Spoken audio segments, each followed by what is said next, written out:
నిర్గమకాండము 3వ అధ్యాయము 1 నుంచి మోషే మిద్యాను యాజకుడైన యిత్రోను తన మామ మందను మేపుచు ఆ మందను అరణ్యం అవతలకు తోలుకొని దేవుని పర్వతమైన హోరేబుకు వచ్చెను. ఒక పొద నడిమిని అగ్ని జ్వాలలో యెహోవా దూత అతనికి ప్రత్యక్షమాయెను. అతను చూసినప్పుడు అగ్ని వలన ఆ పొద మండుచుండెను, కానీ పొద కాలిపోలేదు. అప్పుడు మోషే ఆ పొద ఎలా కాలిపోలేదు, నేను ఆ తట్టు వెళ్ళి ఈ గొప్ప వింత చూచెదను అనుకునేను. దాన్ని చూచుటకు అతడు ఆ తట్టు వచ్చుట యెహోవా చూచెను. దేవుడు ఆ పొద నడుము నుండి మోషే మోషే అని అతన్ని పిలిచెను. అందుకు అతడు చిత్తం ప్రభువా అనేను. అందుకైనా దగ్గరకు రావద్దు, నీ పాదముల నుండి నీ చెప్పులు విడువు, నీవు నిల్చున్న స్థలము పరిశుద్ధ ప్రదేశము అనేను.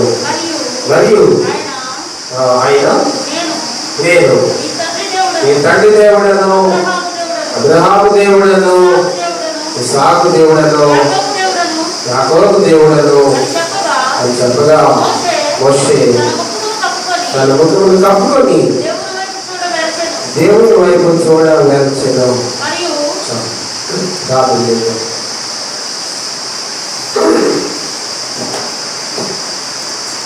ప్రేమగల తండ్రి యేసయ్యా,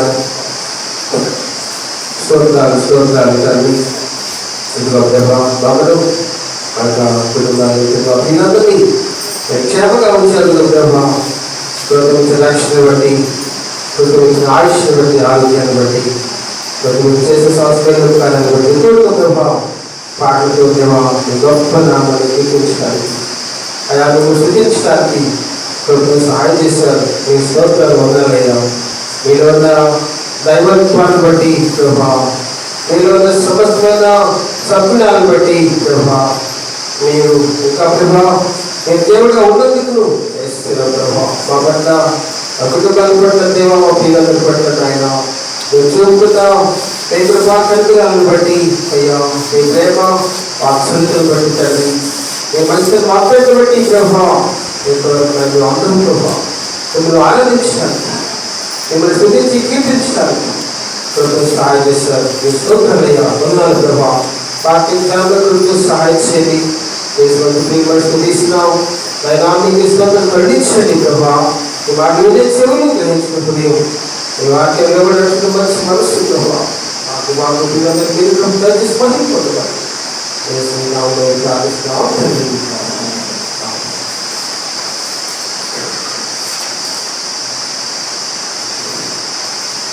మన చదువుకునే వాక్య భాగంలో చూడండి,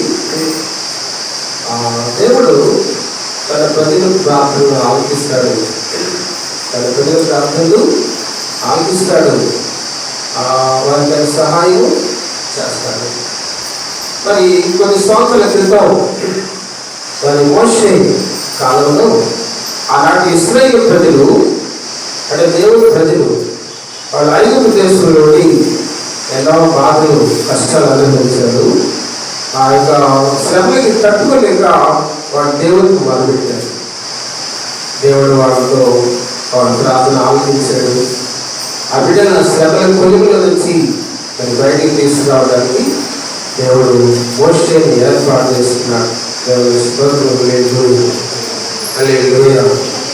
అట్లా ఆ కాలంలో పంచండి దేవుడు కలిగి ఉన్న ఆలోచన కానీ మోషే పూర్తిగా తెలియకపోవచ్చింది కదా. మోషే ఏం చేసేటప్పుడు వాళ్ళ మామయ్యకు మంద ఉంది, ఆ మందని దేవుకుంటూ ఉండేవాడు. 40 సంవత్సరాలు మోషే మందని కాశాడు. ఎన్ని సంవత్సరాలు? 40 సంవత్సరాలు మోషే అలా మందను కాసినట్టు చూస్తున్నాము. ఈయన మందను మేపుకుంటూ ఎక్కడికి వెళ్ళాడట? దేవుని పర్వతం దగ్గరికి వెళ్ళాడు. ఆ పర్వతానికి హోరేబు పర్వతం లేదా హోరేబు కొండ అని కూడా అంటారు. ఆ పర్వతం దగ్గరికి వెళ్ళాడు. ఈయన మందను మేపుతూ దేవుడు దిగి వచ్చాడు. ఎక్కడికి దిగి వచ్చాడు ఆయన? చూడండి, ఆయన ఎక్కడో పరలోకం నుండి దేవుడు, ఆకాశం నుండి దేవుడు తన ప్రజల కోసం ఆయన దిగి వచ్చాడు. దేవుని స్తోత్రం. హల్లెలూయా, హల్లెలూయా.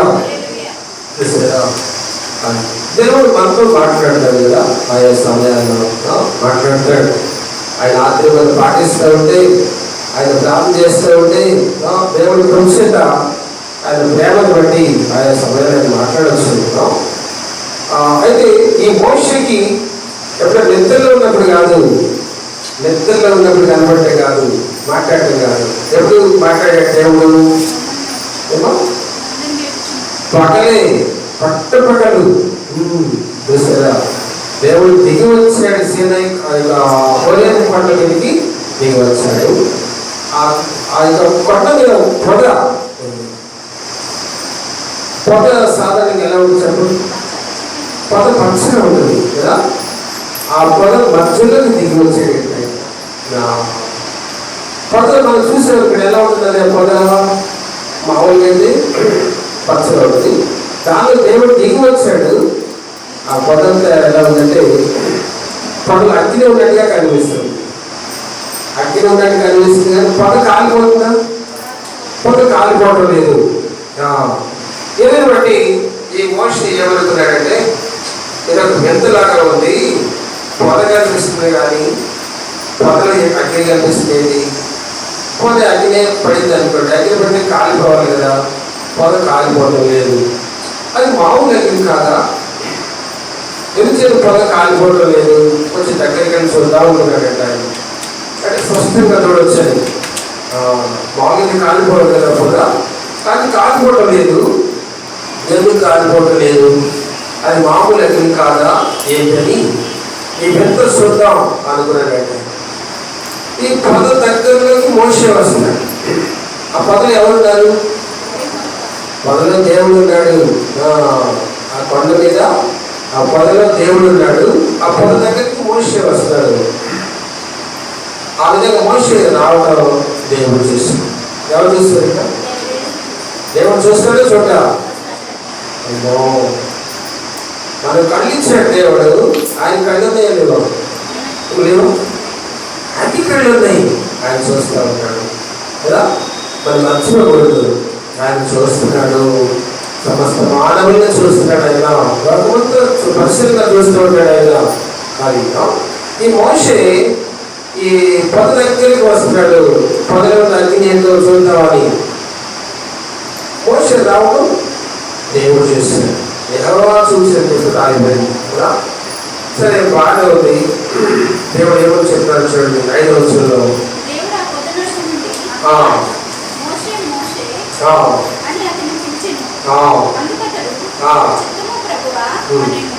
చూడండి, ఆశ్చర్యం ఏంటంటే పొదలో అగ్ని ఉంది. అగ్ని నుంచి ఏమొస్తున్నాయి? అగ్ని నుంచి మాటలు వస్తున్నాయి. మనిషి కనపడట్లేదు. పొదలో అగ్ని, అగ్ని నుంచి మాటలు వస్తున్నాయి. కానీ ఈ మాటలు ఏంటి? అచ్చిపిచ్చి మాటలు కాదు. ఏం మాటలు? అసలు మోషే ఆ వైపుగా మోషే వస్తాడు. మోషేతోనే మాట్లాడుతున్నాడు దేవుడు. మోషే అతని పేరు పెట్టి అతనితో పేరు పెట్టి పిలుస్తున్నాడు. అతన్ని మోషేని పిలిచాడు. ఇంకా అతనితో మాట్లాడుతున్నాడు ఆయన కదా. చూడండి, దేవుడు ఏమంటాడు 5వ వచనంలో, అందుకు ఆయన దగ్గరకు రావద్దు, నీ పాదముల నుండి నీ చెప్పులు విడుము, నీ నిలిచిన స్థలము పరిశుద్ధ ప్రదేశము అనేను. దేవుని స్తోత్రం. హల్లెలూయా, హల్లెలూయా. ఇప్పుడు మోషే ఈ పొగకి దగ్గరలోకి వెళ్తున్నాడు. దేవుడు ఏం చేశాడు? దగ్గర రావద్దని చెప్పాడు. దగ్గరికి రావద్దు. ఎందుకు రాకూడదు? ఎందుకు రాకూడదు అంటే అక్కడ దేవుడు ఉన్నాడు కాబట్టి పరిశుద్ధ ప్రదేశం. ఏ ప్రదేశం? ఆ దేవుడు ఎలాంటి వాడు? ఆ దేవుడి పరిశుద్ధుడు. ఆయన గ్రంథకుడు ఎలాంటిది? ఆయన గ్రంథం కూడా పరిశుద్ధ గ్రంథమే కదా. అట్లా దిగి వచ్చిన ఆ చోటు కూడా ఎలాంటిది? అది పరిశుద్ధమైన స్థలంగా దేవుడు చెప్తారు. పరిశుద్ధ ప్రదేశం కాబట్టి వాళ్ళు దగ్గరికి రావద్దని చెప్పాడు. ఎందుకు దగ్గర రాకూడదు అంటే పాదాలకి ఏమున్నాయి? ఈయన పాదాలు చెప్పులు ఉన్నాయి. ఈ మాట గురించి కొంతమంది ఏం చేస్తారంటే, మందిలోకి వచ్చిన మీరందరూ ఏం చేశారు? చెప్పులు ఏం చేశారు? బయట పెట్టారు లేదా? పెట్టారు లేదా? వీళ్ళందరూ బయట పెట్టారు కదా. మనం అలాగే చేస్తాం. చెప్పులు బయట పెడతాం, లోపలికి వస్తాం, దేవుడిని ఆరాధిస్తాం. అవే అంతే కదా. అది బాగానే ఉంది. అలాగే మోషేకి కూడా దేవుడు చెప్పాడు, నీ పాదముల నుండి నీ చెప్పులు విడువు, నీవు నిలిచిన స్థలము పరిశుద్ధ ప్రదేశం అని చెప్పి దేవుడు చెప్పాడు. దేవుని స్తోత్రం. హల్లెలూయా, హల్లెలూయా. దేవుడు మోషేతో మాట్లాడాడు కదా. ఈ ఉదయకాలం మనం కొన్ని విషయాలు తెలుసుకోవాలి. ఆయన పరలోకుండే దేవుడు చూసారా. మరి ఇప్పుడు దేవుడు ఏమంటే దగ్గరికి రావద్దు, నీ పాదములను చెప్పులు విడువు అని చెప్పాడు కదా. దీనిలో ఒక మంచి వర్తమానం ఉంది మనకి. ఆయన మాటల్లో మనకు మంచి మెసేజ్ ఉంది, మంచి వర్తమానం ఉంది మనకి. చూసారా ఏంటంటే, మనం ఎప్పుడైనా ఎన్ని సంవత్సరాలు కానీ మనం ఎక్కడికి వెళ్ళాలి? దేవుని దగ్గరికి వెళ్ళాలి. ఎన్ని సంవత్సరాలకైనా, అవునా కదా. దేవుడు ఆయన కృప ఆశిస్తాడో అది మనకు తెలియదు. ఆయన కృప ఇస్తాడు. ఆయన తర్వాత మనం ఎక్కడికి వెళ్ళాలి? దేవుని దగ్గరికి వెళ్ళాలి. దేవుడు ఎక్కడ ఉంటాడు? ఆయన ఆకాశంలో పర్లోక రాజ్యంలో ఉంటాడు ఆయన కదా. ఆయన ఉండే స్థలం ఎలాంటిది? ఆయన ఉండే స్థలం పరిశుద్ధ ప్రదేశం కదా, పరిశుద్ధ స్థలం. కాబట్టి అక్కడికి వెళ్ళాలంటే మనకు కూడా కొన్ని విడిచిపెట్టాల్సిన విషయాలు ఉంటాయి. భూమి మీద మనం జీవిస్తూ ఉన్నప్పుడు మనం విడిచిపెట్టాల్సిన విషయాలు ఉన్నాయి, మనం తెలుసుకోవాలి. ఆ రోజున చెప్పులు విడిచిపెట్టి వెళ్తే సరిపోయింది మోషేకి. కేవలం చెప్పులు విడిచిపెట్టి వస్తే పర్వాలేదు, రావచ్చు కదా. ఈనాడు అట్లా కాదు, చాలా ఉన్నాయి. చూసారా, మీరు కూడా అనుకోవచ్చు, మధ్యలోకి వచ్చినప్పుడు మేము కూడా చెప్పులు బయట విడిచిపెట్టి వస్తున్నాం, అయ్యా పర్వాలేదు కదా అని. చెప్పులు విడిచిపెట్టి వస్తున్నాము, మంచిదే. చూసారా, అయితే ఈ మందిరం కంటే ఇంకా పరలోకం పైన పరలోకం ఉంది. పరలోకంలో దేవుడు ఉంటాడు. మరి ఆయన దగ్గరికి వెళ్ళాలంటే మనం కొన్ని విషయాలు విడిచిపెట్టాలి. దేవుడు వాక్యం చెప్తుంది. కొన్ని విషయాలు మనం విడిచిపెట్టాలిట. చూడండి, దేవుడు వాక్యంలో తెలుసుకుందాం. యోబు గ్రంథంలో రాయబడింది. యోబు గ్రంథం అంటే పరలోక రాజ్యం చేరుకోవాలంటే, ఆ దేవుని దగ్గరికి వెళ్ళి మన దేవుడితో సదాకాలం ఉండాలంటే మనం ఏం విడిచిపెట్టాలి? వాక్యంలో చెప్పారు, అక్కడక్కడ చెప్పారు. ఆ వాక్యంలో దగ్గర తెలుసుకోవాలి. మరి మనం ఇంకా విడిచిపెట్టకపోతే మనం ప్రార్థన చేయాలి. ప్రభావ, నేను విడిచిపెట్టే నాకు శక్తి లేదు, నాకు శక్తి దయచేది ప్రభావ దాని కదా. అంటే వాటిని మనం ప్రేమిస్తూ ఉంటాం, ప్రేమించి వాటిని వదలకుండా అట్లా పట్టుకుంటాం కదా. దేవుడు వాటిని వదిలేసేమంటాడు. ఆయన వాటిని వదిలేసేమంటాడు. చూడండి, యోబు గ్రంథం 36 యోబు గ్రంథము 36 మొదటి విషయం ఇది. మీకు తెలియదమ్మా, అందరూ తీసుకోండి. యోబు గ్రంథం 36:10. ఉపదేశం వినకై వారి చెవిని తెరవ చేయును, పాపం విడిచి రండని ఆజ్ఞయించును. వారు ఆలకించి ఆయనను సేవించి ఎడల తమ దినములను క్షేమముగాను తమ సంవత్సరాలను సుఖముగాను వెళ్ళబుచ్చెదరు. చాలు చూసారా, మాట మీరు గ్రహించారా? దేవుడు మాట్లాడుతున్నాడట. ఏం చెప్తున్నాడు ఆయన? ఉపదేశం విందకై వారి చెవిని తెరవచేయును, పాపం విడిచిరండని ఆజ్ఞయించును అన్నారు. ఏం విడిచిపెట్టి రావాలంట? ఏం విడిచిపెట్టాలి? పాపం విడిచిపెట్టాలి కదా. అదే ఇంకా ఏదైనా విడిచిపెట్టమంటే తేలిక మానవులకి. ఈ మధ్యలో ఏదైనా విడిచిపెట్టమంటే తేలిక కదా. కాకరకాయ కూర విడిచిపెట్టండి. కాకరకాయ తినమాకంటే మనకి సింపుల్ వదిలేస్తాం వస్తుంది. అవునండి, అది ఎందుకంటే మనం ఎలా తిట్టలేదు కాబట్టి. అవునా, కాకరకాయ కూర విడిచిపెట్టండి, తినమాకండి అంటే తేలికే కదా. ఇక్కడ దేవుడు ఏం చెప్తాడు? పాము విడిచిపెట్టండి అని చెప్పి వాక్యం చెప్తుంది కదా. అలాగే ఇది ఎందుకు వస్తుందంటే భవిష్యత్తులో పరలోక రాజ్యానికి వెళ్ళడానికి, ఆ దేవుడితో సదాకాలం ఉండడానికి మనం ఇట్లా జీవించాలని చెప్తుంది దేవుడి వాక్యం. చూసారు? అంతేకాదు భూమి మీద కూడా దీనికి ఉపయోగం ఉంది. పరలోకం మనం చేరుకుంటాం, మన పాపం విడిచిపెట్టాలి మనసుని. ఇంకా ఒక మాట ఏం చెప్పారంటే భూమి మీద కూడా ఫలితం ఉంటుంది. పాపాన్ని విడిచిపెడితే ఏంటంటే భూమి మీద తమ దినములను క్షేమముగాను, తమ సంవత్సరాలను సుఖంగాను వెళ్ళవచ్చునని ఆయన దేవుని స్తోత్రం. హల్లెలూయా, హల్లెలూయా. కాబట్టి మరి ఇప్పటి వరకు మనం ఎలాగ జీవించామో చూసారా, మన చక్కగా దేవుని యొక్క మనం ఒప్పుకోవాలి. చక్కగా మన పాపాలు ఏం చేయాలి? మనం ఒప్పుకోవాలి. బైబిల్ ఏం చెప్తారంటే ఈ జలాశయ గర్భమును ధరించి పాపమును కనుక పాపం పరిపక్వమై మరణమును కలుగు రాయబడింది. యాకోబు పత్రికలో చాలా ఈ వివరంగా చెప్పారు. కాబట్టి అది మంచిది కాదు. పాపం ఎలాంటిది? అది మంచిది కాదు. అది మరణాన్ని తీసుకొస్తుంది మానవులకి. చూడండి, యాకోబు రాసిన పత్రిక 1వ అధ్యాయం 15వ వచనంలో చెప్పారు, నిరాశ గర్భం ధరించి పాపమును కనుక పాపం పరిపక్వమై అది చూస్తారా.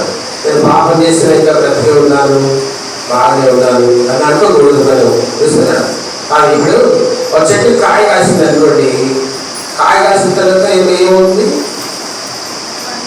కొన్ని రోజులకి అది పక్వానికి వచ్చి పండిపోతుంది. అవునా? ముందు అసలు ఏదో కాయ కాసింది అనుకుంటాం, తర్వాత కొన్ని రోజులకి ఏమవుతుంది మీకు తెలియట్లేదా? ఇప్పుడు మామిడికాయ సీజన్ కదా. ఇప్పుడు నేను చెప్తాను, మామిడికాయ కాసింది అనుకోండి, మనం ఏమనుకుంటాం? చక్కగా కొన్ని రోజులు అయితే కానీ ఇంకా సైజ్ వస్తుంది, సైజ్ సరిగ్గా ఇంకా రాదని చిన్న కాయ కాస్తుంది అనుకుంటాం. కొన్ని రోజులు సైజ్ వచ్చేస్తుంది, ప్రతికాయ అయిపోతుంది.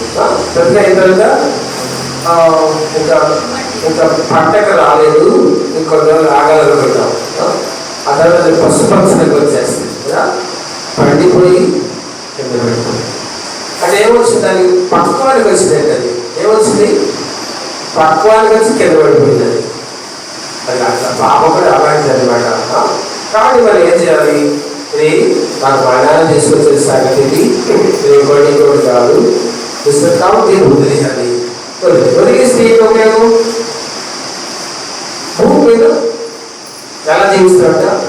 తమ దినములను క్షేమముగాను, ఇంకా వాళ్ళకి ఇంకా దినములు క్షేమంగా వాళ్ళు జీవిస్తారు. సంవత్సరాలు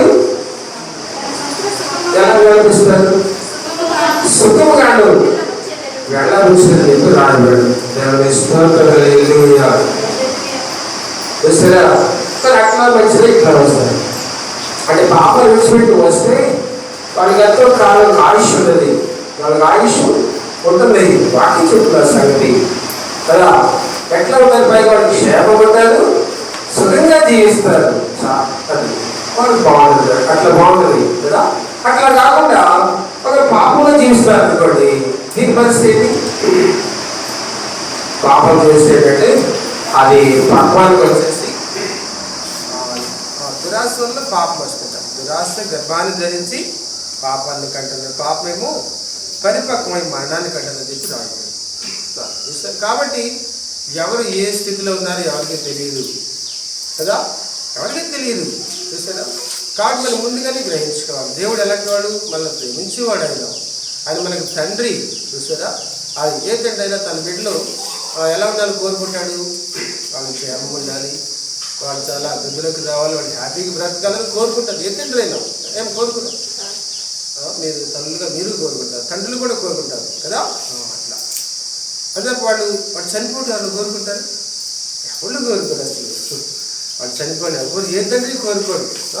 ఆ కొడుకులు వాళ్ళని సరిగ్గా చూసినా చూడకపోయినా, వాళ్ళు ఏం పెట్టినా పెట్టకపోయినా కదా, వాళ్ళు ప్రేమించకపోయినా సరే తండ్రి ఏం చేస్తాడు, ఆ బిడ్డలకు చల్లగుండాలి కోరుతాడు. బిడ్డలకు చల్లగుండాలి, వాళ్ళు హ్యాపీగా ఉండాలనైనా, సంతోషంగా బ్రతకాలని ప్రతి తండ్రి కోరుకుంటాడు. మరి మనం మానమాత్రలో ఉండి తండ్రి స్థానంలో ఉండి మనం బిడ్డలకు అట్లా అనుకుంటాం కదా. దేవుడు ఆయన అందరికీ తండ్రి, సర్వలోకానికి తండ్రి అయినాం. సర్వలోకానికి తండ్రిగా ఉన్నట్టు ఆ దేవుడు కూడా చూడండి క్షేమాన్ని కోరుతాడు. ఆ క్షేమం కోసం పాపం విడిచి రండని ఆయన ఆజ్ఞిస్తాడని చెప్పి రాయబడింది కదా. అది ఆలకించి వస్తే వాడు వారి దినములు క్షేమంగా, వారి సంవత్సరాలు సుఖంగా వెలుగుస్తారని చెప్పి రాయబడింది కదా. కాబట్టి మనం గ్రహించుకోవాలి, దేవుని యొక్క మాటను గ్రహించుకుందాం.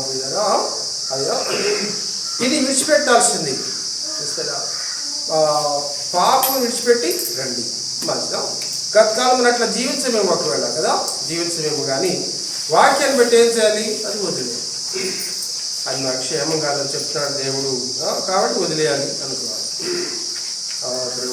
ఇంకా మరొక మాట కూడా చూడండి, ఈ సామెతల గ్రంథం దేవుని వాక్యంలో, అది సామెతల గ్రంథం 3:7 రెండో విషయం, ఏం విడిచిపెట్టాలి, ఒకటి పాపం విడిచిపెట్టాలి, మనం మాట తెలుసుకున్నాము. సరే, ఇంకా ఏం విడిచిపెట్టాలో చెప్పారు చూడండి. సామెతలు 3:7 యెహోవా యందు భయభక్తులు కలిగి చెడుతనము విడిచిపెట్టుము, అప్పుడు నీ దేహమునకు ఆరోగ్యం, నీ ఎముకలకు సత్తువ కలుగు. చూసి చాలు చాలు చాలు, ఈ మాట మీరు గ్రహించారా? ఏం చేయాలంట, యెహోవా యందు భయభక్తులు కలిగి ఏం చేయాలి, చెడుతనమును చెడుతనం విడిచిపెట్టారట. ఏం తనం అంటది, చెడుతనాన్ని విడిచిపెట్టాయని దేవుని వాక్యం చెప్తుంది కదా. ఇది విడిచిపెడితే ఏంటి ఫలితం అంటారా? చూడండి, నీ దేహములకు ఆరోగ్యము, ఇంకా నీ ఎముకలకు సత్తువయు కలుగునని చెప్పేసి రాయబడింది. చూస్తాడు అదిగా ఒకరి మీద మేము చెడ్డగా జీవిస్తున్నాం కానీ మాకు ఆరోగ్యాలు బాగానే అనుకుంటారా? అట్లా అనుకుంటారా? అట్లా అనుకోకూడదు, మేము అట్లా అనుకోకూడదు. చూస్తారా, సరే ఇట్లా ఒక ఆయన చేశాడంటే, ఆయన ఏం చేశాడంటే, ప్రభుని నమ్ముకున్న ఆయన కష్టాలు పడుతున్నాడు, మామూలుగా ఉన్న ఆయన హ్యాపీగా దిగుతాడు. ఆయన ప్రభుని నమ్ముకునేది అయినా అప్పుడు అడిగేటట్టు ఆయన, ఏంటి మీరు ఎప్పుడు దేవుడు అంటారు, ఎప్పుడు బాధలు, ఎప్పుడు కష్టాలు, ఎప్పుడు ఇట్లాగే ఉంటారు మీరు, మేము అసలు ఆ దేవుని గుర్తులేదు మాకు, మేము ఎంత హ్యాపీగా జీవిస్తున్నాము, ఎంత హ్యాపీగా జీవిస్తాం చూడండి అని చెప్పాడు. అయితే చూడండి, దేవుని వాక్యం ఏం చెప్తుందంటే, దేవుడు ఆయన ప్రేమించే వాళ్ళు ఏం చేస్తాడ, తండ్రి కాబట్టి ఆయన శిక్షిస్తాడు. తన బిడ్డలు ఆయన ఏం చేస్తాడు, వాళ్ళు సరైన రీతిగా నడవకపోతే వాళ్ళు శిక్షిస్తాడు. ఎందుకు, దారిలో పెట్టడానికి. ప్రేమ లెక్క ప్రేమ ఉంటుంది, వాళ్ళని శిక్షించి దారిలో పెట్టాలి, సరైన దారిలో నడిపించాలి, తండ్రి చేస్తాడు. కాబట్టి అలా సంగతి, అందుకని దేవుడు మమ్మల్ని ఒకసారి ఆయన శిక్షిస్తాడు, అంతే తప్ప దేవుడిని ఎప్పుడు ప్రేమిస్తాడంటాడు మమ్మల్ని బిడ్డలో అని అలా చెప్తాడు. అది ఇంకొక ఆయన అలా కాదు, నేను అసలు ఏం లెక్క చేయకపోయినా ఎట్లా నువ్వు హ్యాపీగా జీవిస్తున్నావు, ఏ అనారోగ్యం లేదు, ఏ బాధ లేదు, అసలు హ్యాపీగా ఉంటావు చెప్పన్నాడు ఆయన. ఇంకా దేవుడు ఆ మాట ఆలకిస్తున్నాడు. ఎవరు ఆలకిస్తున్నాడు? అది ఒకరోజు ఇంకా ఆయనకి జలుబు పట్టుకుందట, ఇంకా తర్వాత ప్రాణాపాయానికి వచ్చేస్తున్నాడు. మానవుల ఆరోగ్యాలు ఏపాటికి అవి ఎప్పుడుంటే ఎప్పుడు పోతే తెలియదు, అవునా కదా. నేను ఆరోగ్యంగా ఉన్నాను, బలంగా ఉన్నాను చెప్పడానికి ఎవరికి శక్తి లేదు కదా. అది ఎంతసేపు ఉంటుంది, అది ఎటువంటి చుట్టుకుంటే తెలియదు మానవ జీవితానికి కదా. కాబట్టి దేవుని మనం అట్లా ప్రగల్భాలు పలకూడదు. చూసారు, కాబట్టి దేవునికి మనం భయపడాలండి. ఎవరికి? దేవునికి భయపడి చెడుతనాన్ని విడిచిపెట్టండి. వాక్యం చెప్తా, అలా విడిచిపెడితే అప్పుడు వస్తేట నీ దేహానికి ఆరోగ్యం. ఎప్పుడు? కాబట్టి ఆరోగ్యం ఉన్నవాళ్ళు, ఆరోగ్యం లేనివాడు అందరూ ఆలోచించాలి. ఆరోగ్యం ఉన్నవాడికి ఈ ఆరోగ్యం ఇంకా ముందు కొనసాగాలంటే ఏం చేయాలి, మనం చెడు అనే మాట్లాడకుండా బ్రతకాలి సత్యమని. అది ఎంత మనకు ఆరోగ్యం. ఒక చెడు, ఇంకా చెడు మాటలు జీవించేవాళ్ళు ఏం చేయాలి, ఒకవేళ నా ఇంకా చెడుతనాన్ని బట్టి నాకు ఆరోగ్యం లేదేమో నాయన, ఈ వాటిని ఇట్లా చెప్తుంది, చెడుతనాన్ని విడిచిపెట్టి ఆరోగ్యం ఇస్తానని చెప్పావు కదా, నేను ఇప్పుడే విడిచిపెట్టేస్తున్నప్పుడు నాకు ఆరోగ్యం తెచ్చిన ఆయన అని మనం అడిగితే దేవుడు గొప్ప కార్యం చేస్తాడు కదా. ఆయన వాక్యం యథార్థమైంది. ఎట్లా అప్పుడు నీ దేహానికి ఆరోగ్యమును ఇంకా నీ ఎముకలకు సత్వయం కలుగునని చెప్పేసి రాయబడింది. ఎముకలకు సత్వం చెప్పేసి రాయబడింది కదా. అట్లా ఈ వాక్యం మనం తెలుసుకోవాలి. దేవుడు చెడుతనని విడిచిపెట్టమని వాక్యం చెప్తుంది మనకి. ఎందుకంటే పరలోక రాజ్యం కోసం భూమి మీద మనకి ఆరోగ్యంగా ఉండడానికి చూస్తుందా మన ఎముకలు సత్తువు కలిగి చక్కగా ఉండడానికి మనకు అవకాశం ఉంటుంది. కాబట్టి మనం తెలుసుకుందాం దేవుని వాక్యాన్ని. అలాగని కీర్తన గ్రంథంలో కూడా ఒక మాట చెప్పారు చూడండి. మూడో విషయం కీర్తనలు 37:8 చదవండి. అంటే ఇవన్నీ విడిచిపెట్టాల్సిన విషయాలండి. వీటిని మన దగ్గర ఉంచుకోకూడదు. ఇది విడిచిపెట్టి వీటిని మంచివి కాదు. 37:8 కోపమును మానము ఆగ్రహమును విడిచిపెట్టుము వ్యసన పడకము అది చూస్తారు. వ్యసన పడకమని కీడుకే కారణం చెప్పేసి రాయబడింది కదా. ఈ మాటలు కూడా మరి దేవుడు చెప్పిన మాట చూడండి. స్తోత్రమైన హల్లెలూయా హల్లెలూయా. కోపము మానము, ఇంకోటి ఆగ్రహమును విడిచిపెట్టమని చెప్పేసి రాయబడింది కదా. ఇది కూడా విడిచిపెట్టాల్సినట్టుగా. మనకు ఒకసారి కోపం వస్తే రాదా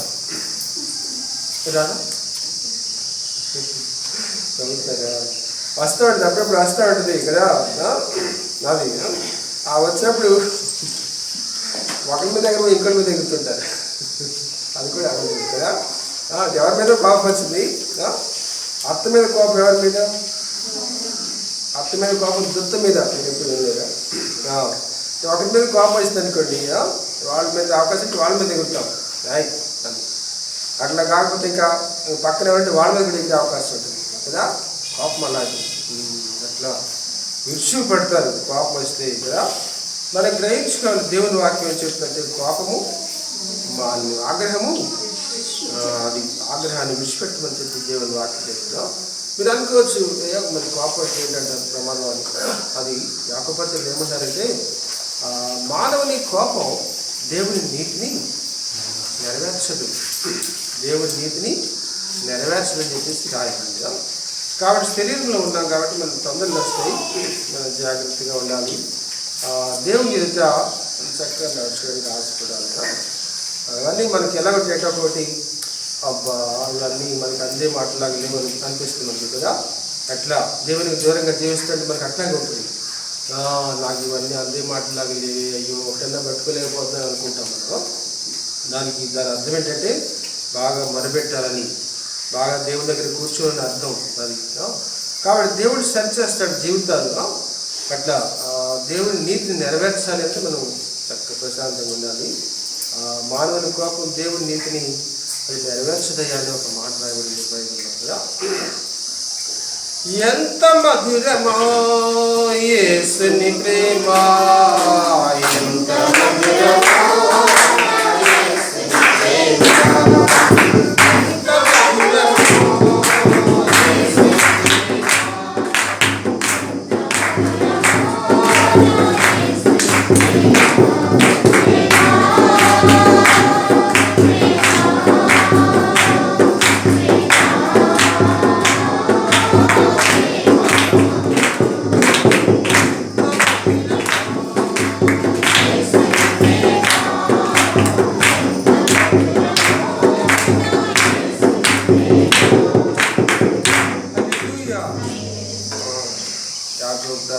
మొదటి అధ్యాయంలో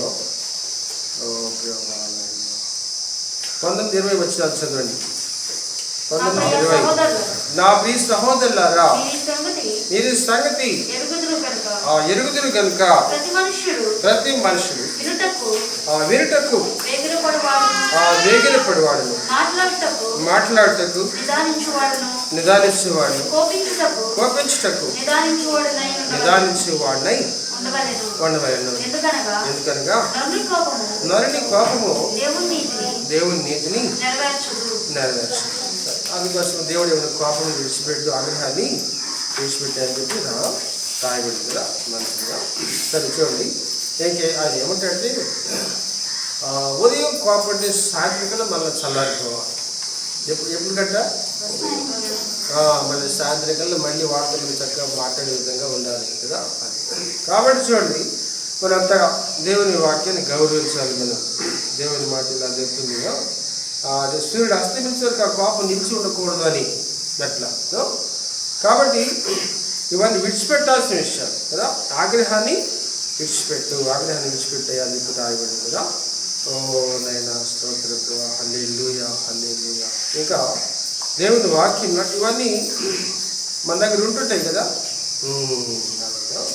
వాటిని విడిచిపెట్టమని చెప్పాడు దేవుడు. ఆ రీతిగా చేయడం ద్వారా మనం ఎంతో భూమి మీద చల్లగా బ్రతకడానికి, ఆ తర్వాత భవిష్యత్తులో ఆ దేవుడు పిలిచేప్పుడు ఆ పల్లె రాజ్యాన్ని చేరుకోవడానికి ఇది దేవుడు వాక్యం ఇట్లా చెప్తుంది మనకి. అలాగే చూడండి, మరొక వాక్యం కూడా రాయబడింది బైబిల్లో. ఇవన్నీ విడిచిపెట్టాల్సిన విషయాలంట మన దగ్గర ఉన్నాయేమో చూసుకోవాలి. యోహాను సువార్త కూడా చదవండి. యోహాను సువార్తలో 12వ అధ్యాయంలో రాయాలి, 12:10. యోహాను సువార్త 12:10 చదవండి. అతనిని బట్టి యూదులలో అనేకులు తమ వారిని విడిచి యేసునందు విశ్వాసం ఉంచిరి.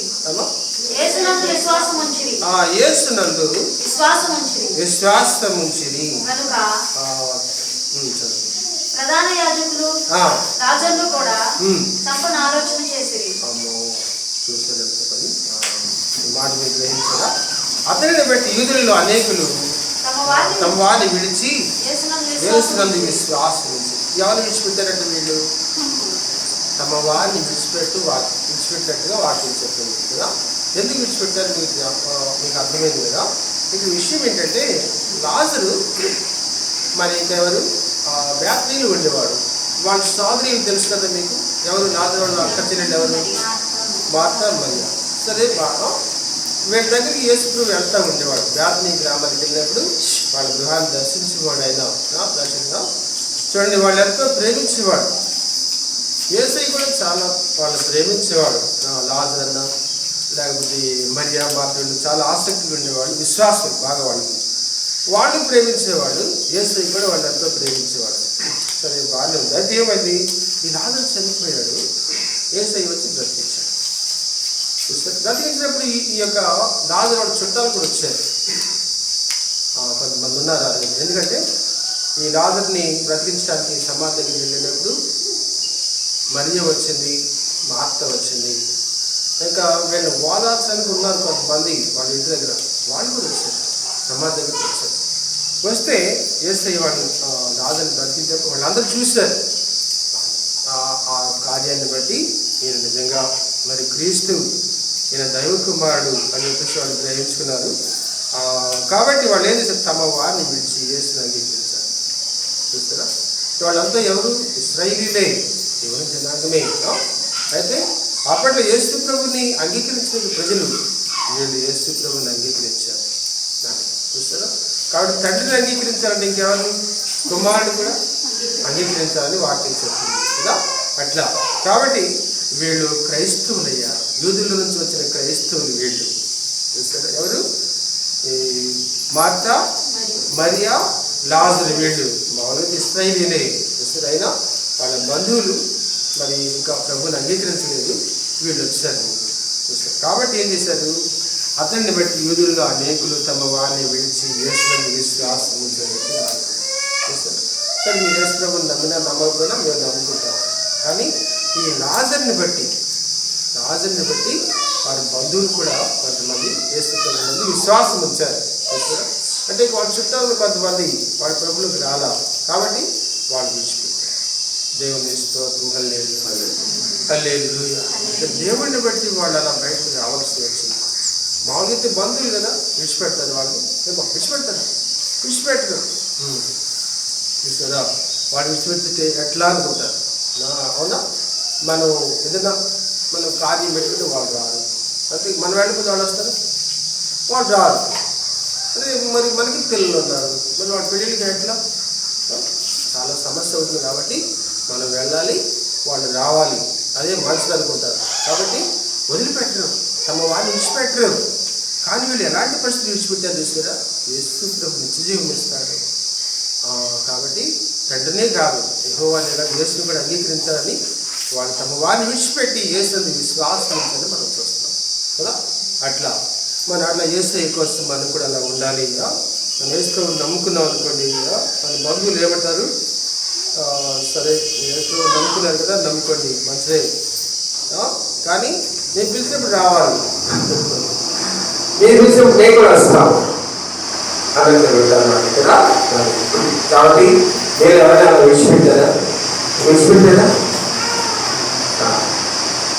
విడిచిపెట్టలేదేమో కదా.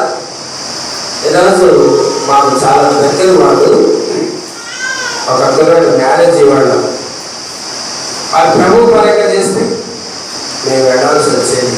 కస్టమర్స్ సులభం కదా, పొద్దులు కదా వెళ్ళాల్సి వచ్చేది. కానీ వాళ్ళ అన్యులు మ్యారేజ్ని ఒక మాట మరి తెలిసింది మాకు. దాన్ని బట్టి మాకు మనసు రావాలి, దగ్గర ఉండేది, కానీ ఏం చేయాల్సి వచ్చింది, ఆగిపోవాల్సి వచ్చింది కదా. అట్లా ఇక్కడ చూడండి వాక్యం చెప్తుందంటే తమ వారిని విడిచి యేసునందు విశ్వాసం ఉంచి కదా. కానీ మనం కూడా గ్రహించుకోవాలి, దేవుని విషయాల్లో దేవుని సంబంధం ఉండిపోవాలి, ఆయన పక్షం ఉండిపోవాలి కదా. వాడ రేపు ఎప్పుడైనా బంధువులు వస్తారు, బంధువులు ఇప్పుడు రాదా, వస్తారు కదా. అది వాడి కోసం మనం ప్రార్థన చేస్తే ఆయన చెప్పిన దేవుడు నడిపిస్తాడు వాడిని కదా. అంటే తమ వారిని విడిచిపెట్టారు అనే మాట విలువైంది. తమ వారిని విడిచిపెట్టారు, యేసునందు విశ్వాసం ఉంచి దేవుని స్తోత్రం, హల్లెలూయా హల్లెలూయా. చూసారా? కాబట్టి అన్ని విషయమై జాగ్రత్తగా ఉండాలి, అన్ని విషయమై జాగ్రత్తగా ఉండాలి. వాదేశ కార్యక్రమాలు పాల్పొంది పండుగలు చాలా ప్రమాదం, చాలా డేంజర్. అది మన కరెక్ట్ చెప్తే మీరు చూడండి, డేంజర్ అని పెడతారు, ట్రాన్స్ఫర్ దగ్గర చూసి ఉంటారు కదా, డేంజర్. ఇది కూడా అలాంటిది చూసారా, మనకు తెలియదు, అది చాలా ప్రమాదం. కాబట్టి అది వీళ్ళు ఏం చేశారు, విడిచిపెట్టి చేస్తున్నాడు. ఈ ముందు ఎలాంటి అన్ని మనం చేయాల్సి వస్తుంది వాళ్ళతో పాటు, కానీ ఎడగొంటే మనసు అది వారిని విడిచి యేసునందు విశ్వాసం ఉంచారు. దేవుని స్తోత్రం, హల్లెలూయా హల్లెలూయా. అంటే ఆ యూదుల్లో క్రైస్తవ సంఘం ఏర్పాటు చేయబడింది. యూదుల్లో క్రైస్తవ సంఘం ఏర్పాటు చేయబడింది. ఎవరిని బట్టి? ఆశని బట్టి, ఆశని బట్టి. దేవుని స్తోత్రం, హల్లెలూయా హల్లెలూయా. ఇవన్నీ విడిచిపెట్టాల్సిన విషయాలట. గ్రహించుకోవాలి దేవుని వాక్యాన్ని. మరి మనం వీటిలో మరి కలిసి వెళ్తున్నామో దాన్ని విడిచిపెట్టామో దాన్ని పరీక్షించుకోవాలి. పరీక్షించుకుని మన లోటు ఉంటే కనుక ఆ దేవుడు మనిషి వాపడాడు కాదు, ఈ ప్రకారం నడుచుకోలేకపోయానయ్యా, నా సహాయం చేయడంలో అడగాలి ప్రభుని కదా. ప్రభు ఒకరు సహాయం చేస్తారు. ఇంకా చూడండి మరి ఐదో విషయం చదువు సామెతల గ్రంథంలో అది 17వ అధ్యాయము 14 వచ్చిన సామెతలు 17:14. కాదు జనములు నన్ను విడచినను, నన్ను నీవు విడువకుండా. కాదు జనములు నన్ను విడచినను, నన్ను నీవు విడువకుండా. నీ కన్ను దృష్టి నాపై రుచి, నాకు రక్షణ సుఖమైన. నీ కన్ను దృష్టి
చదవండి.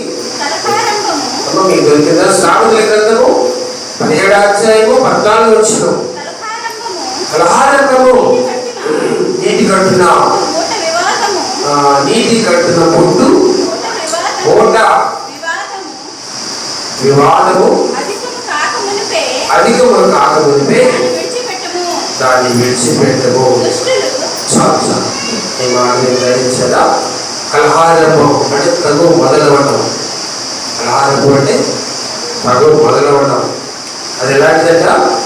నీటి కట్టున పుట్టు ఓట. చూసారా? అది ఎక్కువ దేవుడు చెప్పండి. ఆ కట్టు ఎక్కడ ఉంది? నీటి కట్టున పుట్టు ఓట లాంటి చెప్తారు. ఈ ఓట ఇంకా పెరిగి పెరిగి ఏమవుతుంది చెప్పండి? ఎక్కువ వాటర్ వచ్చేస్తాయి. చాలా కొట్టుకుపోతారు. చాలా కొట్టుకుపోతారు మనుషులు. అందుకే వివాదం అలాంటిది. వివాదం అధికం కాకమునిపై కానీ అది అధికం కాకుండా చూసారా? అది చిన్నగా ఉన్నప్పుడు తుంచేస్తుంది మనిషి. చిన్నగా ఉన్నప్పుడు దాన్ని తుంచేయాలి. దేవుని స్తోత్రం. హల్లెలూయా. కొంతమందికి తగ్గుంటూ కలిగిస్తాను. మీరు చాలా మంది మీరు కాదు. కొంతమంది తగ్గు అంటే అసలు ఒకరు ఎందుకు పిలవలేదంటే అది చూడండి. అసలు మమ్మల్ని పిలిస్తే మేము ఏకేవాడు దూకేవాడు. ఏం చేస్తాడు కలిసి? మేము ఏకేవాడు దూకేవాడు పీకేవాడు ఏదో చేసేవాడు. వాళ్ళు పిలవలేదంట. కొంతమంది మంచి విషయాలు ఉంటారు. తగ్గుడు కలిసి అట్లాగే అంటారు కదా. వాక్యం చెప్తుంది మనకి. దేవుడు ఏమంటాడు? ఏదో అది అధికము కాకమునిపే కానీ విడిచిపెట్టాలి. అది చిన్నగా తుంచే కానీ దాన్ని పెంచుకో మాకు అంటున్నాడు దేవుని స్తోత్రం. హల్లెలూయా హల్లెలూయా. అట్లా కాబట్టి దేవుడు వాటికి ఇవన్నీ విడిచిపెట్టాల్సిన విషయాలు. అటువంటి క్రైస్తవ జీవితాన్ని ఎన్ని రీతిగా దేవుడు సరిచేస్తాడు చూడండి. ఎన్ని కోణాల్లో చూస్తారా? విడిచిపెట్టాల్సిన విషయం ఎన్ని ఉంటాయో చూడండి. అసలు మనం ఇవన్నీ ఆలోచించాం కదా. ఇవన్నీ ఆలోచించాం. దేవుడు నమ్ముకున్నాం, చాలా అనుకున్నాం కదా. కానీ ఇలాంటివి ఉన్నాయేమో మనం పరీక్షించుకోవాలి కదా. లేవీకాండంలో చూడండి 19వ అధ్యాయం. లేవీకాండం అది 19వ అధ్యాయంలో మాట రాయబడింది. ఏంటది? ఆరవది. ఏంటది? 6వది 6. లేవీకాండం 19వ అధ్యాయము 9వ వచనం. 19వ అధ్యాయం 9వ వచనం. నీ పొలము యొక్క ఓరలను పూర్తిగా కోయకూడదు. నీ కోతలో పెరిగెను నీ కోతలో పెరిగెను ఎరుకొనకూడదు. నీ ఫల వృక్షముల తోట పెరిగెను. నీ ఫల వృక్షముల తోట పెరిగెను ఉంచుకొనకూడదు. నీ ఫల వృక్షముల తోటలో మీకు అర్థమైంది కదా. మీరు మీ భూమి పంటలు కోయినప్పుడు మీ పొలం యొక్క వాళ్లను పూర్తిగా కోయకూడదు. మీ కోతలో పరిగెను ఏరుకొనకూడదు.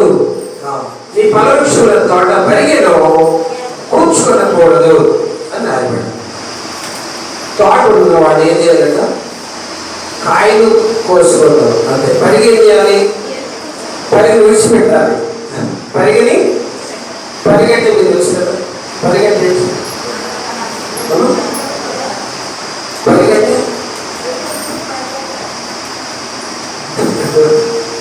గట్టిగా చెప్పండి.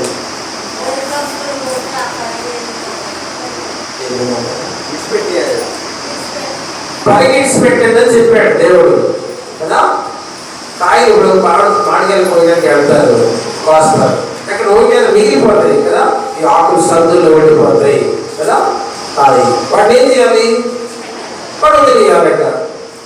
పైకి నువ్వు ఎదుర్కోకూడదు అని చెప్పాడు. అది ఎవరికి?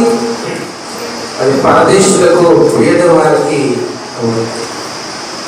పరదేశం అంటే మనోడు కాదాడు. పరుగుల నుంచి వచ్చినవాడు, ఎక్కడ వచ్చి వచ్చినట్టు ఉంటాడు. వాళ్ళకి అది ఉపయోగం. ఇంకా పేదవారికి ఎటువంటి తోటలు లేవు, పళ్ళ తోటలు లేవు కాబట్టి వాళ్ళకి ఉపయోగం. వాడి పరిగెట్టి విడిచిపెట్టమని చెప్పాడు. ఇంకేం విడిచిపెట్టాలి? పరిగే కాదు, ఇంకా చదవండి. నేను ఫలవృక్షముల తోటలో రాలిన పంటను ఏరుకొనకూడదు, పేదలకు పరదేశులకు వాటిని విడిచిపెట్టవాలని దేవుని స్తోత్రం. హల్లెలూయా.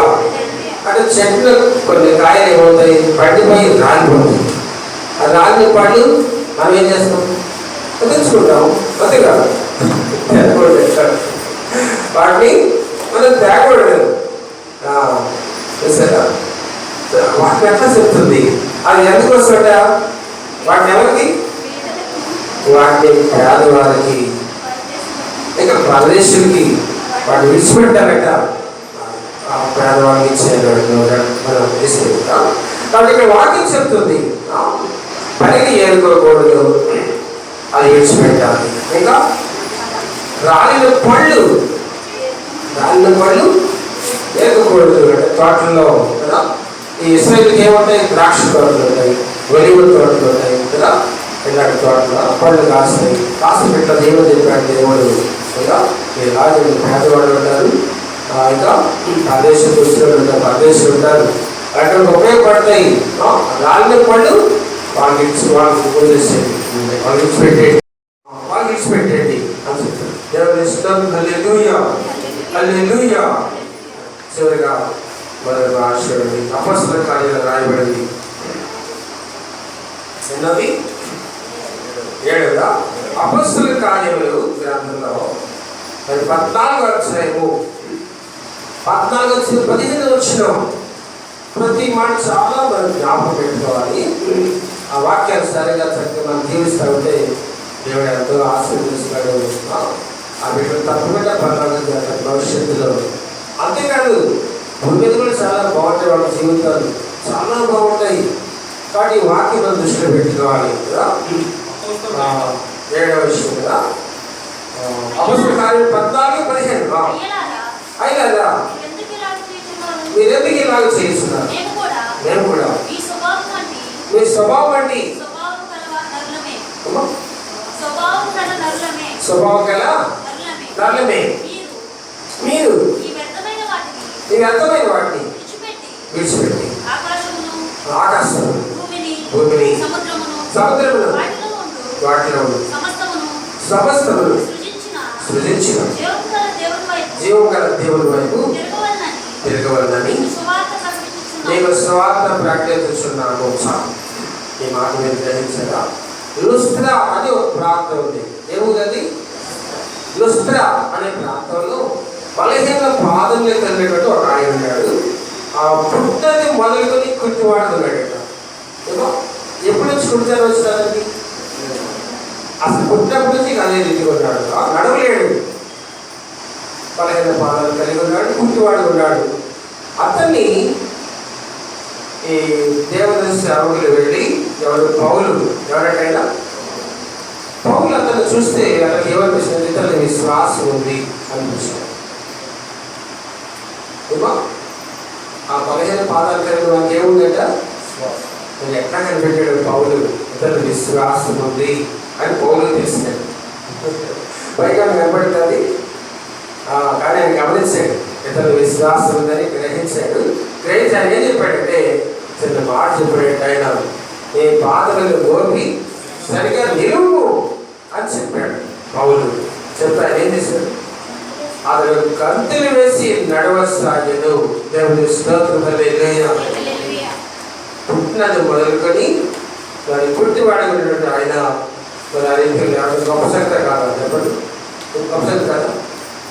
8 సంవత్సరాల వయసు చూడండి, నడవలేని వాడు ఆ కుక్కను పోయి అసలు నడవటే కాదు, ఏం చేస్తాడు, గంతులు వేస్తాడని రాయబడింది బైబిల్లో కదా. దేవుడు రాస్తాం దగ్గరగా చెప్పినప్పుడు అతను గంతులు వేసి నడవసాగినని రాయబడింది. గంతులు వేసి నడవసాగిను. ఈ కార్యం జరిగినప్పుడు ఆ ప్రాంతంలో కొంతమంది వచ్చినట్టు ఏమంటారంటే, ఈ పౌలు బర్నబా అనేవాడు వీళ్ళు మామూలు మనుషులు కాదు, వీళ్ళు దేవతలు. వీళ్ళెవరు, వీళ్ళు దేవతలు. కాబట్టి రండి రండి, మీరు దండలు తీసుకురండి, దండలేద్దాం, 3 గంటలు తీసుకురండి, దండలేద్దాం, తర్వాత ఎడ్లు కూడా తీసుకురండి, ఎడ్లు ఎట్లెందుకు పనిముట్టానికి. ఈ పౌలు బర్నబా ఎవరు? పౌలు ఇంకొక ఆయన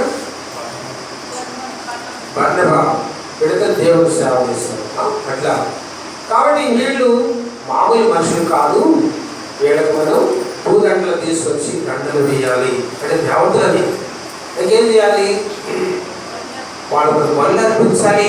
ఎట్లు కూడా తీసుకురండి, మళ్ళీ పుష్పం అమ్మో అమ్మో మనోడు దేవతలు వచ్చారు అని చూసారు. ఆ ఊళ్ళో వాళ్ళు వచ్చారు, ఈ పూదండలు బట్టుకు వస్తున్నారంట. ఎట్లు తీసుకొచ్చి మళ్ళీ ఇవ్వడానికి చూస్తున్నారు అన్నమాట. ఆ టైంలో పౌలు బర్నబా ఈ మాటలు చెప్తారు. ఏం మాట చెప్తారు? ఇది వ్యర్థమైన వాటిని విడిచిపెట్టిందని. ఏం చేయాలట? ఈ వ్యర్థమైన వాటిని. ఏది వ్యర్థమైంది?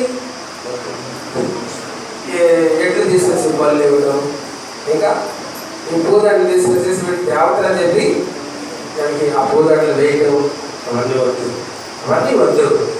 ఎందుకు వేయద్దు? మేము దేవతలేమి కాదయ్యా, మేము మీలాంటి స్వభావం గల మనుషులు అని చెప్పారు. మేము మీలాంటి స్వభావం గల మనుషులమే, మామూలు నల్లమే మేము. కాబట్టి దేవతలు వచ్చేసారు అని అనుకోవద్దు. మేము దేవతలు కాదు, మామూలు మనుషులమే. కాబట్టి ఈ విషయాలు మీరు గ్రహించారా? వ్యర్థమైన వాటిని విడిచిపెట్టాం. వ్యర్థమైన వాటిని విడిచిపెట్టాం అంటే ఈ ఎడ్లు బళ్ళు ఇవ్వటం, పూదండలు తీసుకొచ్చేసి ఈ పౌలకి బర్నబాకి వేయడం, కావాలి వ్యర్థమైన విషయాలు అవన్నీ మీరు విడిచిపెట్టాలి అని చెప్తాను. కాబట్టి ఈ రోజుల్లో కూడా కొంతమంది చేస్తున్నారు. కానీ చేస్తున్నారు చేయట్లేదా? కోళ్ళు, మేకలు, గొర్రెలు తీసుకుని పనులు తీసుకుంటున్నారు. చూస్తాం వాళ్ళకి తెలియదు. అవన్నీ ఏంటి? మీ అర్థమైన విషయాలు విడిచిపెట్టమని దేవుడు వాక్యం చెప్తుంది కదా. ఇది కదా ఇట్లా మీరు బైబిల్ చదవండి, మీకు అనేక విషయాలు ఉంటాయి కదా. మొత్తం ఎన్ని విషయాలు తెలుసుకున్నాము? 7 చెప్తారు. ఇవన్నీ విడిచిపెట్టాలంట మనం. నీవు నిలబడినది పరిశుద్ధ ప్రదేశం వర్షే నీ బాధల నుండి చెప్పులు విడిచిపెట్టు అని చిన్న మాట చెప్పాడు దేవుడు కదా. అంటే ఆ పొదలో దేవుడు ఉన్నాడు, అక్కడికి వెళ్ళటానికి మోషే ట్రై చేస్తున్నాడు. దేవుడు అభ్యంతరం చెప్పాడు, నీ పాదాలు చెప్పులు ఉన్నాయి, వాడిని విడిచిపెట్టు, అప్పుడు రావచ్చు. ఆ చెప్పులనే కాబట్టి నువ్వు రాకూడదు అని అభ్యంతరం చెప్పాడు. అలాగే భవిష్యత్తులో ఆ దేవుడు రాజ్యానికి పర్వతానికి వెళ్ళాలంటే నువ్వు అన్నీ చెప్పాడు దేవుడు కదా. గ్రహించుకోవాలి. ఇవన్నీ ఎవరు చెప్పారు? వాళ్ళు పుట్టించిన దేవుడు, వాళ్ళు ప్రేమించేవాడు, మనకి క్షేమం కలగాలని, కొంచెం ఆరోగ్యంగా ఉండాలని, చూస్తున్నా మనం సంతోషంగా సుఖంగా మన జీవితం వెళ్ళబుచ్చాలని కోరుకున్నటువంటి మన పర్లోకం ఉంటాయని చెప్పిన మాటలు మనం గౌరవించాలి. దేవుని మాటల్ని మనం గౌరవించాలి, మనం అచ్చంగా పాటించాలి. మనం ప్రార్థన చేస్తున్నాం. దేవా నీ కృపలో సహాయం చేయమయ్యా ప్రభా అని మనం ప్రార్థన చేయాలి. మీరు చెప్తారా? ఏం విడిచిపెట్టారంటాడు దేవుడు? చెప్పండి. ఫస్ట్ పాపమును విడిచిపెట్టాలి, పాపం విడిచిపెట్టాలని చెప్పారు. రైట్. ఇంకా చెప్పండి. ఇంకా చెడుతలకు విడిచిపెట్టమని రాయబడింది కదా. మంచిది. ఇంకా పాపం మార్పు, ఆగ్రహాన్ని విడిచిపెట్టాలి, అట్లా. ఇంకెవరిని? తమవాన్ని విడిచిపెట్టారు కదా. అలాగే మనకి అన్ని జీవుకున్నటువంటి వాళ్ళు ఉంటారు, మన చుట్టాలు, బంధువులు, వాళ్ళ కార్యక్రమాలు మనం పాల్గొని పొందడానికి అవకాశం లేదు, మనకు పర్మిషన్ లేదు. చాలా జాగ్రత్తగా ఉండాలి కదా. అది మనం ఆ సమయాన్ని మనం ఎడగా ఉండాలి, విడిచిపెట్టాలి మనం. ఇంకా 5ది కలమ, వివాదం అధికం కాకుండా దాన్ని విడిచిపెట్టాలి. వివాదాన్ని విడిచిపెట్టమంటాడు కాబట్టి తగు గొడవ పడతాడు, విడిచిపెట్టమంటాడు దేవుడు కదా. ఇంకా చెప్పండి. 6ది పరిగెత్తుకోకూడదు, విడిచిపెట్టాలి కాదు. ఆ తోటలో పదం అంటే వాండగా విడిచిపెట్టాలి. పరదేశులు ఇంకా పేదవాడు వాడు తీసుకుంటారు అని చెప్పారు కదా. పరిగి విడిచిపెట్టాలి. ఇంకా పని విడిచిపెట్టాలి. ఇంకోటి మర్చిపోయి రాలిన పొళ్ళు అది మర్చిపోయారు. రాలిన పొళ్ళు వాటి మీద అది ఎవరి కోసం? పరదేశులకి, పేదవారికి, వాళ్ళకి ఉపయోగం. అట్లా చూడు చెప్పండి.